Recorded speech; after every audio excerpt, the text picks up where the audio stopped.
Today, we're using 3 Desmos to try to see, or for me to attempt to explain to you, what a level curve is. Okay, what is a level curve? Well, I have this equation right here, x squared plus y squared.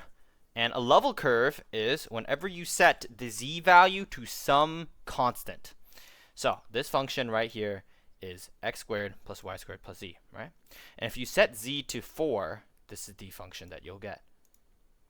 Z equals 4 is quite literally just a circle. So at z equals 4, if you can see the intersection between this plane and the function that we have up here, this right here is the level curve. It is the shape or the graph that you see only at one specific z value. So when the question is asking for a z value at 2, right? You set z to 2 inside of this function. All the z values inside this function, or if there's only one z value, like this in this case, you just set z to 2, and then this is it. This is literally what it is, and you can actually just draw it out as a circle for this specific graph. As you can tell, the intersection between this green and this red picture is a circle, and I don't know if you can see it, but if I flip it underneath, this circle is the exact same circle as that intersection. Let's try out another graph. So another graph would be like maybe 4xy. So 4xy is equal to z, right? Or you can also call it f of x comma y. That's the typical convention when you're writing it down. But f of x comma y is also z.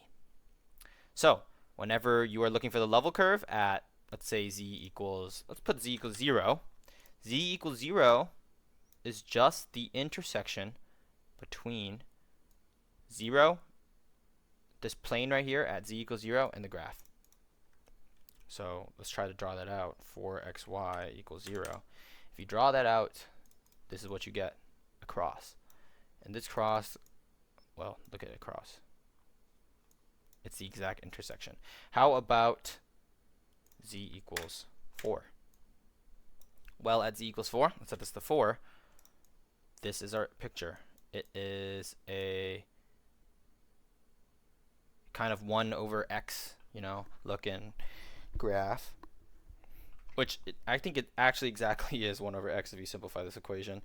But a level curve, again, is when you just set z equal to whatever level you're trying to find. Remember, z is the height value, and if you just find all those z values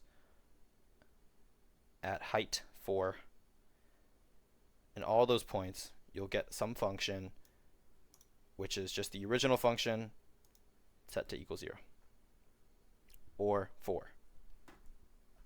So maybe I'll just do another one if you don't get it at this point.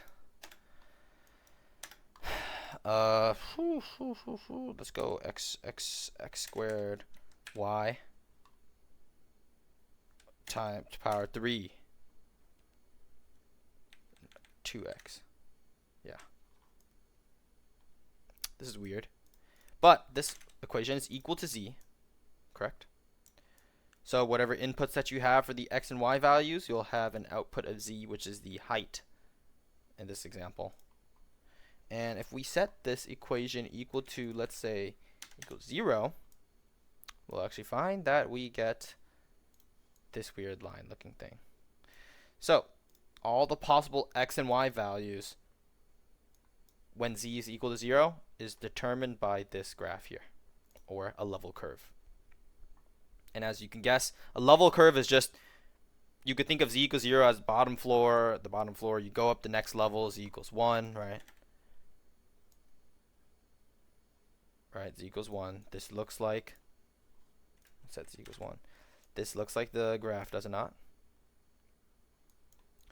And as you keep going up levels, the intersection between this z plane and the function is your level curve. But if you just want an easy way, literally just set the original function equal to whatever level you're trying to find, like this. This is the original function. You're trying to find the level curve at 1. Just set the entire equation equal to 1, and then you get your level curve. So if you have any questions, put it down in the comment section.